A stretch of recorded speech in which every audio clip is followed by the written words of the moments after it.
I'm Michael Coyne. Welcome to Liberty Caller. As this is our inaugural podcast, I'm going to take a few moments just to kind of introduce myself and explain who I am and why you should listen to me. To begin with, I have degrees in journalism and political science from Loyola University Chicago, and I was a political operative for 5 years. In those 5 years, I worked for one of the top 10 congressional races in the country. I worked in campaigns like 2010 and 2012. And, well, I've taken an absence from politics for a couple years to settle down, start my family. And now it's time for me to lend my voice back to the debates that are going on in this country because I couldn't keep quiet anymore. We've got too much going on. We've got a Republican White House and Congress, and I can't tell you how much I would have begged for those things while I was working in politics. And now, look at the White House and Congress we've got. How did we get here? Today is Sunday, December 17th. I'm Michael Coyne. You're listening to Liberty Caller.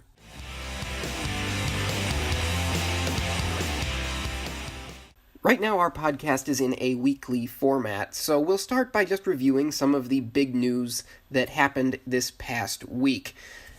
Obviously, the biggest news, the thing that everyone was talking about until it happened, was the Alabama Senate election. This is the race to fill the remainder of Jeff Sessions' U.S. Senate term.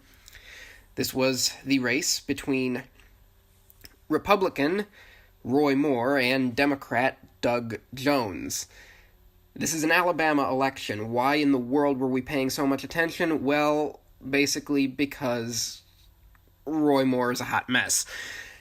The GOP did dodge a bullet, as was written in National Review by Jim Garrity. The GOP is long-term going to be better off for not having to seat Roy Moore in the U.S. Senate. The GOP is going to be better off for not having to explain the actions of this individual. But how did we get here? How did we get to this point where the best the Republican Party could do in the state of Alabama was, Roy, I like 'em young more. Let's do a little bit better next time, but let's also take a moment right now and review what happened in this primary. So we had the establishment candidate, Luther Strange. He was backed by Mitch McConnell, even backed by Donald Trump. That should spell pretty obvious success.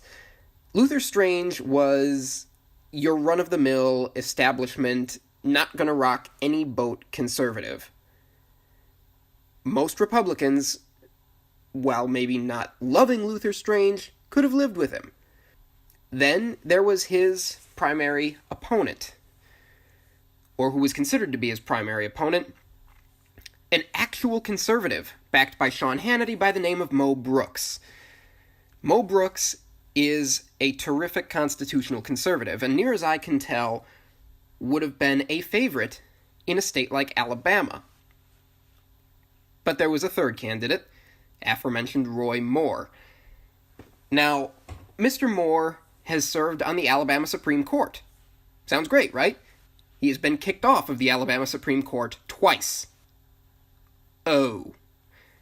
Yeah. Enter our favorite individual who comes to mess things up in the Republican Party lately. How in the world is anyone listening to this guy? Steve Bannon. Steve Bannon, of course, was, for a while, the editor-in-chief of Breitbart News after Andrew Breitbart passed away, and he went on to work for President Trump's election campaign. There is no reason in the world for anyone in the United States of America to care what Steve Bannon has to say. Steve Bannon is himself a little bit of a mess. Now, this is a gentleman who attended some of the finest law schools in the country. The finest schools in the country. One of them was a law school. And yet, he walks around dressed and groomed as though he's a homeless man. Steve Bannon seems to just look at beautiful opportunities for Republicans, and he seems to get this idea, I can mess it up and make a big name for myself while I do it. And he picked Roy Moore. His old boss, Donald Trump, didn't even want to touch Roy Moore with a 10-foot pole. This should tell you everything you need to know about why Steve Bannon shouldn't have interfered in this race. But somehow, we're at a point now where the populist base of the party doesn't really hear ideological statements, doesn't really care what you have to say, as long as you're saying it loudly. And I give Steve Bannon credit, he does say things loudly. It's just nonsense when he says it loudly. Roy Moore is very much cut from the same cloth. An awful lot of nonsense, an awful lot of discredited ideas, an awful lot of things that thankfully have not been prevalent in Republican politics in decades. But he did it. He went out, he screamed louder than Luther Strange or Mo Brooks, and he somehow won the primary. He wins this primary, and then we learn all about him and how much he loved younger ladies. And when I say younger, I mean not yet out of high school. There were several credible accusations that came forward against Roy Moore, this Bible-thumping avatar of the Christian right that he tried to paint himself to be. This is the guy that the Republicans nominated to take the remainder of the term from Jeff Sessions. Okay. The Republican Party, both in Alabama and nationally, as well as Donald Trump, all made a good move initially by refusing to come anywhere near this guy and withdrawing their support. But then they came back in and gave it back to him. It doesn't make any sense to me why the party would sell its soul to help an individual who really has no business holding public office, much less even speaking to us publicly. Well, it makes a little more sense if you consider what the other choice was. Doug Jones, a Democrat. Now, coming from a state like Alabama, you might think that Doug Jones was sort of a blue dog Democrat, sort of a moderate. No. Doug Jones is on record saying that a baby can be aborted as long as it hasn't yet left the birth canal. That a child has no human rights until it has left the birth canal fully. That means that Doug Jones has one of the most extreme positions on abortion in the country.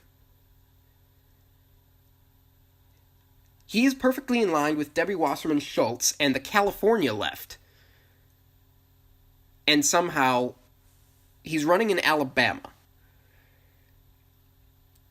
The Republican Party still did a much worse job picking Roy Moore, but the Democrats actually had a shot against Moore, and they pick this guy.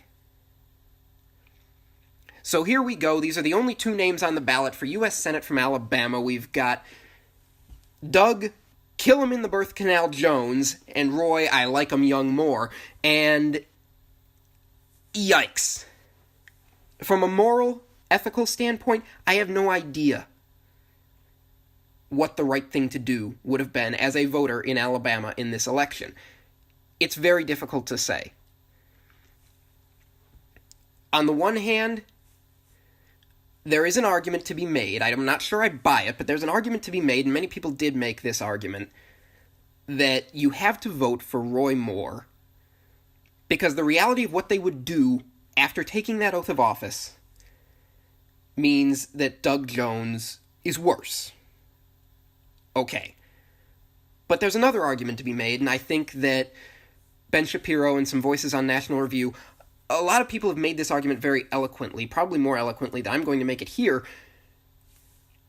that you cannot really sully your soul by voting for someone like Roy Moore either. And maybe the most honorable thing to do in this election was to leave that space blank on the ballot. to write in a name of someone who would actually be honorable. The maxim I use for myself is someday, any vote I cast, there's the potential that my future son will ask me how I voted. And if I can't justify that in my head to this son, who, by the way, hasn't been born yet, but is coming in the next couple months, if I can't justify this with this hypothetical conversation with my son, I should not cast that vote. If I can't own it and say proudly, this is who I voted for, this is why I voted for them, then it's not a vote I should be casting. If I were a citizen of Alabama, and I'm not, but if I were a citizen of Alabama, what vote could I cast that I could justify to my son? What vote could I cast that I could justify to a hypothetical future daughter? Do I vote for someone who preyed on high school girls? Do I vote for someone who believed that my son or my hypothetical future daughter didn't deserve to live? There isn't an easy answer here, but I really think I probably would have gone the write-in route. And who would I have written in? The Libertarian candidate? I don't know. Some other name? I don't know. There's always a handful of votes in any election for Spider-Man, Batman, SpongeBob. Isn't it sad that this is where we're at in this country? A write-in vote for Spider-Man is more moral than actually picking one of the candidates that's on the ballot. Now, obviously, Doug Jones won this election. He is the new U.S. Senator for the state of Alabama. He will not serve there for long because this is still Alabama after all. But we've got an awful lot to talk about with this race. Now that you've heard my analysis, we've got President Trump being President Trump on this race, and we have voters, supporters, and volunteers on the Doug Jones campaign on video actually admitting to voter fraud. Coming up in our next segment.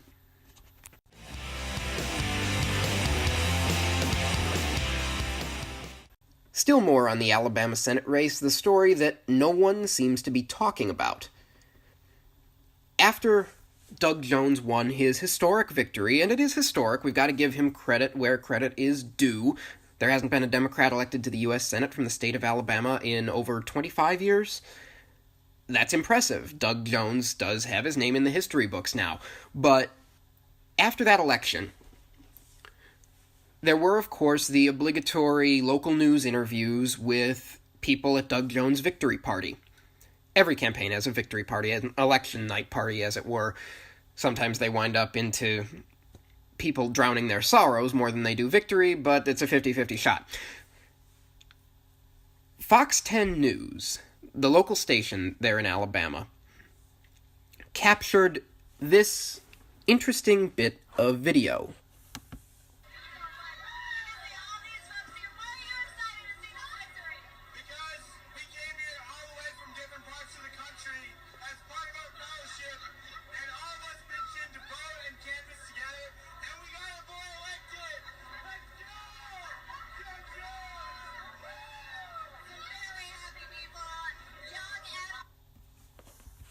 Okay, so on the face of it, that doesn't sound terribly interesting. That doesn't sound terribly damning or anything like that. But you listen to what this gentleman said, and unfortunately there were a few different interviews like this at Doug Jones' victory parties there in Birmingham, where even the individual we just listened to admitted that he and others came from all over the country to vote for Doug Jones. Now, it could have been just a simple slip of the tongue. He could have meant, well, we came and we volunteered and we got people out to vote. Okay, maybe I'll buy that. Maybe. But this is one of the reasons that voter ID laws are so important. One of the reasons why Republicans constantly harp on this issue. and want to see this enacted in all 50 states, because it's not hard to register to vote, really, in any of the states. And in many states, any state that doesn't have voter ID, you simply walk in, say your name, maybe sign your name next to your address, and then go vote. Previously, I lived in Chicago, and in Illinois, there are no voter ID laws. You do have to show your ID if you go vote early. More on that in a moment. But you simply walk in, say your name, and they hand you a ballot. What's to stop me from saying someone else's name? What's to stop me from going to one polling place and then voting, then going to another polling place, saying another name? And the fact that the left still claims that voter fraud doesn't exist is very clearly undermined in the video we just showed and the other videos like it, where people don't even seem to realize that they've done anything wrong. It wasn't very long ago, just when Barack Obama ran for re-election, where precincts in Ohio reported voter turnout over 100% of the registered voting population. How do you have more ballots than you have registered voters? Given that across the country in a presidential year, we would expect maybe a third, maybe a little more, of registered voters to show up to vote.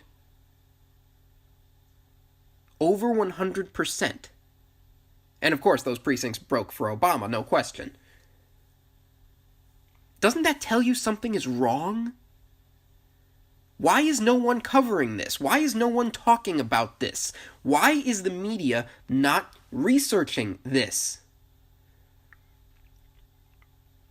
Now, I've stated already, the race in Alabama was awful, and Republicans are not going to press this issue. They dodged a bullet by not having to seat Roy Moore, although Moore has yet to concede, because he's ridiculous. So I doubt this will be the race that ends voter fraud. This will not be the final bell. But it's a conversation we should be having. It's a conversation this reporter for Fox 10 Birmingham should have followed up on, rather than just throwing it back to the studio. It's a simple follow-up question. Admittedly, this guy is just having fun. It's a victory party. I don't begrudge him that. But there's a follow-up question to be asked. Wait, did you just say that you and your colleagues came from all over the country to come vote? Someone needs to ask this question. Maybe it won't be asked today, but someone needs to ask it. And it needs to happen soon. The integrity of our elections does matter.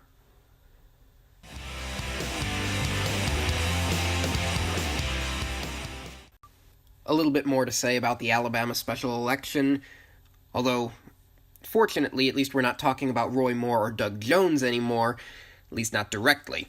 Now we're talking about our tweeter-in-chief.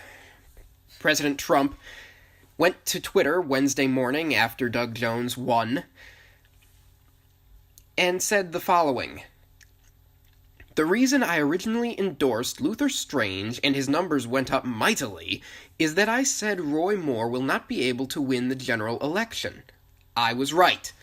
Roy worked hard, but the deck was stacked against him." Why does the President of the United States feel the need to go on Twitter to say, "I was right"? What does he gain from that?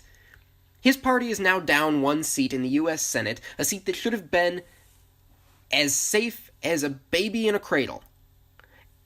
And he goes to Twitter to say, "Should have listened to me." You've been in politics for like 15 minutes, President Trump. Relax. Calm down. Yes, you made it to the White House. Good for you. But why do you feel the need to try to turn your party losing a Senate seat into a victory lap? This president has the equivalent of, like, a social media Tourette's. He can't help himself. It was talked about when Barack Obama took office that his staff was having an awful time getting him away from his BlackBerry. It's frightening to think that it wasn't really that long ago, and yet we've come so far that BlackBerries aren't really that common anymore. But that's another issue. Mr. President, your BlackBerry isn't secure. It's not, presidential for you to be responding to emails and, doing all the... He might have been doing social media, I really don't know. Whatever he was doing on his BlackBerry, it wasn't standard operating procedure at that time for a president.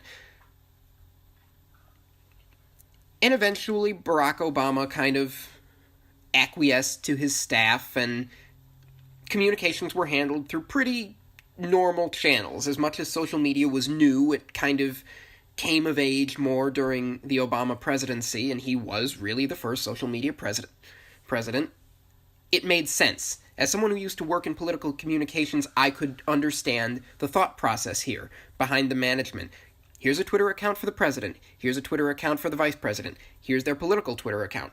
Here's the political Twitter account for the vice president. You could follow it. There were staff involved. Tweets that came out from Barack Obama directly, or social media posts that came out from President Obama directly, were signed with a little BO at the bottom. Barack Obama, indicating, I wrote this myself. With President Trump, there is no such line. You will not take Twitter away from President Trump. It's just not going to happen. Which means that Sarah Huckabee Sanders, his press secretary, God help this woman, is left trying to explain late night, early morning Twitter ramblings from what I can only imagine is a barely awake, barely lucid, or tweeter-in-chief, saying anything. It could be a commentary on some late-night comic. It could be something about Morning Joe on MSNBC. It could be something about elections. It could be something about foreign policy. And then we've got actual United States staff running around like crazy people trying to undo whatever damage might have been caused by it.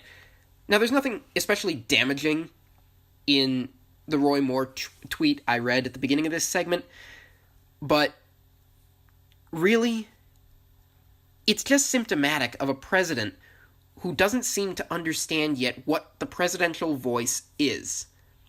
If you took President Trump's Twitter away, I contend that he would have an approval rating above 50%, really, if you look at what is going on. Congress is on the verge of passing historic tax cuts, and as much as the media may malign those tax cuts, never in history has a party cut taxes for the American people and their approval ratings went down. It's never happened. It's not going to happen this time. People are going to see more money coming back to them, a better refund, a better tax situation, and they're going to like it. The economy is actually showing tremendous signs of life. It's booming. We're creating jobs at a rate that we haven't created in years. Businesses are investing. The markets are rising. To say nothing of the fact that President Trump, and he did again take to social media, but this time the right way, earlier this week as well, to announce that he has cut so much red tape, so many government regulations, that we are on the verge of having a regulatory climate more akin to what we had in 1960 than what we have today, what we had at the end of the Obama era. That is tremendous. That saves our country money. That saves taxpayers money. This is terrific. And if the president could keep his mouth shut, the media would have nothing to talk about but that. These are tremendous successes, and I didn't even mention the fact that he is finally doing what pretty much every president before him has promised to do. Obama, Bush, Clinton, Bush. He has promised to recognize Jerusalem as the rightful capital of Israel, which it is. A country gets to decide where their capital is. Israel has said it's Jerusalem forever, and yet we put our embassy in Tel Aviv. He's making moves to move that embassy from Tel Aviv to Jerusalem. He says he is anyway. I hope he follows through. All of this is tremendous. So why do we have such a negative opinion of this president, myself included? I'm not a big fan of President Trump because of the way he presents himself. He comes across no different than he did when he was hosting a reality TV show. He is a reality TV dolt on Twitter. But he's actually not doing a terrible job as president if he can just learn to put his cell phone away. Lock his Twitter account away. God help the communications staff of the President of the United States. I do not envy them. I really don't.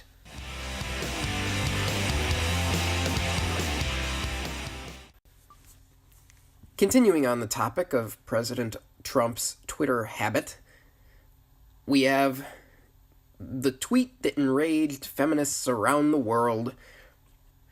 So President Trump sent out a tweet aimed at Senator Kirsten Gillibrand, and I'll read it to you. Lightweight Senator Kirsten Gillibrand, a total flunky for Chuck Schumer, and someone who would come to my office begging is in scare quotes, by the way, for campaign contributions not so long ago and would do anything for them, is now in the ring fighting against Trump. Very disloyal to Bill and crooked. Used. Okay. Let's take a step back. To begin with, again, why is the President of the United States tweeting like this? But let's get to what the controversy actually was surrounding this tweet. The media claimed that it was a sexist tweet, suggesting that Senator Kirsten Gillibrand of New York would have offered sexual favors. It claims that President Trump was essentially calling Senator Gillibrand a prostitute. Now let me read this tweet again and see if you can find where there are references or innuendo in this tweet. Lightweight Senator Kirsten Gillibrand, a total flunky for Chuck Schumer, and someone who would come to my office begging for campaign contributions not so long ago and would do anything for them, is now in the ring fighting against Trump. Very disloyal to Bill and crooked. Used. I didn't see anything sexual in that tweet. I really didn't. Look, I understand the argument. Would do anything for them. Oh, there must be something that... No, stop. President Trump used this same language during the campaign, except it was targeted not at any woman, at Mitt Romney. Did President Trump think that Mitt Romney was coming offering sexual... No! Nobody in their right mind would read this and think there was any sort of innuendo in this tweet. Nobody. I don't want to be in the habit of defending Donald Trump's Twitter habit. I said just moments ago that it is unpresidential. It's pathetic. I can't stand it. But in this particular instance, while the tweet itself, not very presidential, to say that it's sexist is beyond stupid. Sarah Huckabee Sanders, in a press briefing this week, fielded a question about this tweet, because that is her job, and she said, quite rightly, your mind would really have to be in the gutter in order for you to read this that way. She was right. She was absolutely right. You either are looking for something, you're fishing for a story, or your mind is just completely in the gutter and you see innuendo everywhere. how horrible it must be to live your life. To think that everything is sexual. I'm simply beyond belief that we're at a point now where we have to stop and explain to people that not everything is sexist, not everything is racist, not everything is some sort of ist. Sometimes a word is just a word. Do anything for a campaign contribution pretty clearly is language that has been used not just by President Trump, but by people on the left claiming that people on the right are bought and sold by the NRA. Republicans will do anything for an NRA contribution. How many times have you heard that exact line in a Democratic ad, on cable news, anywhere? If it's not sexist then, it's not sexist when President Trump says it or tweets it. This is a stupid argument to have, and I hate that we wasted any of our intellectual bandwidth on it today. But it needed to be said. Meanwhile, of course, USA Today moves forward with an editorial on the heels of this tweet. And I quote from the editorial: "A president who would all but call Senator Kristen Gillibrand a whore is not fit to clean the toilets in the Barack Obama Presidential Library or to shine the shoes of George W. Bush." Okay, stop. Not fit to clean Barack Obama's toilets? Are you kidding me with this? You may not like President Trump. You may not have voted for President Trump, but he is the president. There is dignity and respect owed to that office, even when President Trump fails to show the dignity and respect that that office deserves. That one of the largest newspapers in this country, USA Today, would run a piece like this simply speaks to how low the leftist media has gone. We're really pushing the limits of decency in this country. When if a Republican says it, anyone with an R next to their name says it, it's misogynistic, it's evil. And yet, the editorial board of one of the largest newspapers in the country can disparage the President of the United States. Unfit for the presidency. Interesting. It's an argument they made when they ran the editorial endorsing Hillary Clinton. That's fine. You can believe that. But now he is the president. And suggesting that the sitting president is unfit to clean the toilets of the previous president is a level of disrespect that we should not see in a newspaper editorial piece. Of course, it shouldn't surprise us. It really shouldn't surprise us. Because Barack Obama, to the mainstream media, to journalists today, is what? Is holy. I think they probably refer to him as His Eminence, Barack Obama. They probably think he's still really the president and somehow he's going to come in and slay this dragon known as Trump. His Eminence, Barack Obama, never would have disgraced the presidency like this. Yeah, it's not like he was bowing to foreign leaders. Oh wait, he did that. Well, at least it's not like his Secretary of State, gave a reset button to the Russian government that said, instead of reset, overcharge. Oh, wait, that did happen. But he was scandal-free. No, he really wasn't scandal-free at all. What were we saying about those toilets again? Meanwhile, getting back to our story, we'll cover another senator who is on his way out and who is replacing him. Back in just a moment.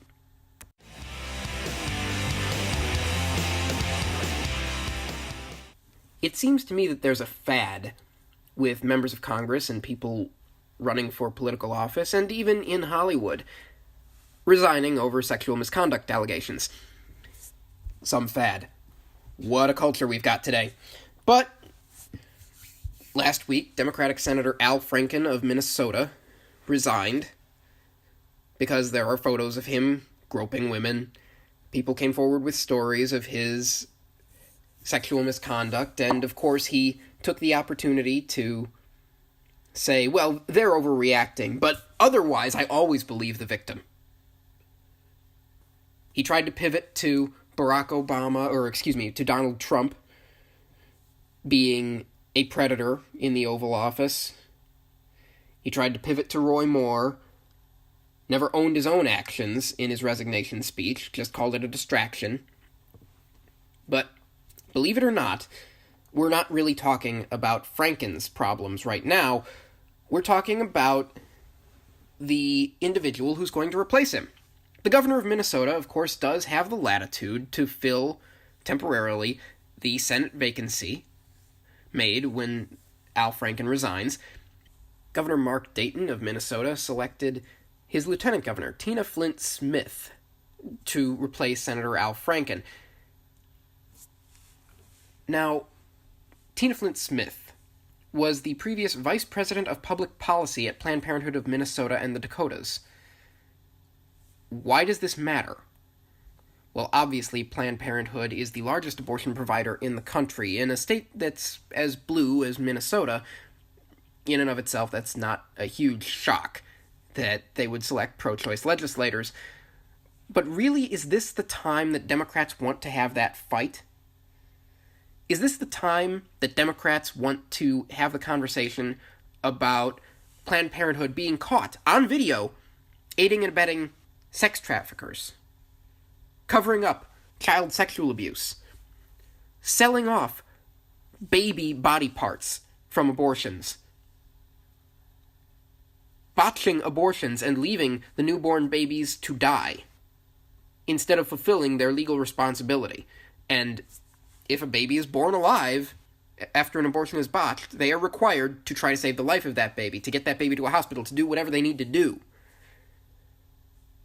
But Planned Parenthood, of course, makes a regular practice, or at least seems to, according to these videos, of ignoring that.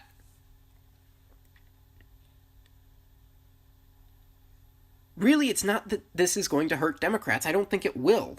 I don't think this is even going to chart. I don't think that this story is going to get much coverage from the national media, and that's a tragedy. That Democrats are so brazen that they would happily select someone who was a vice president at this organization that literally deals in death.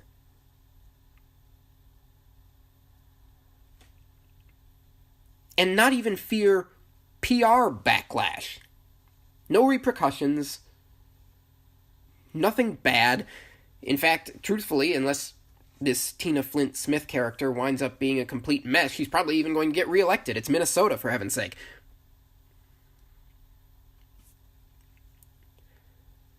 But according to Minnesota Citizens for Life, under Smith's leadership, the abortion company increased abortions by 22%. Great. The machine of death cranks on. And Democrats send its captain to the U.S. Senate. We just had a long national conversation about candidates who engage in sexual impropriety, and we should have that conversation. But elected officials and candidates and organizations that build themselves on the bones and blood of the innocent get a free pass. No one has this conversation.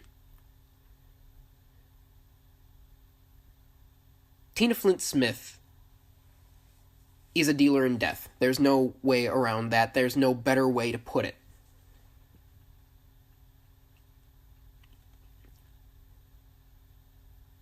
she doesn't belong in the U.S. Senate. And hopefully the people of Minnesota do vote her out in the next election. But she's who's there now. She's who's going to replace Al Franken. And nobody is talking about her part, any part that she's played in marketing baby parts, in infanticide. Nobody. This conversation isn't happening. And it needs to. We are failing as a country if we are not protecting the most vulnerable among us. We are failing as a country even if you believe that abortion is a woman's right. Even if you believe that abortion is one of those things, well, I'm against it, but it should be legal, it's one of those things, it's a personal decision. Okay, fine. You believe that. We need to at least be able to agree that Planned Parenthood has been caught red-handed doing despicable things, and much of it was in this woman's term with Planned Parenthood. She was there from 03 to 06 as a vice president of Planned Parenthood. Did she know about selling black market baby parts? Did she know about babies who may have been born alive and were left to die because no one wanted them anyway? They were supposed to be aborted? And why isn't anyone having this conversation? I guess she can go and she'll be in perfect company right next to Doug Kill-Him-in-the-Birth-Canal Jones. Good job, Minnesota. Good job, Alabama. We're off to a rousing end for 2017. Final orders of business coming up just after this.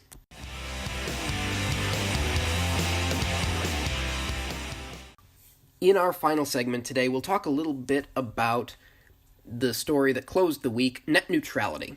Now, what is net neutrality? The fact is, most of America doesn't know. They just know that it sounds good. Keep the internet neutral. Keep the internet free. These are great bumper stickers. What do they have to do with the regulations that the FCC repealed? Well, in reality, absolutely nothing. So, during the Obama administration, the FCC put in place some rules. This was 2015. That said internet service providers, these are big names, AT&T, Comcast, Charter Spectrum,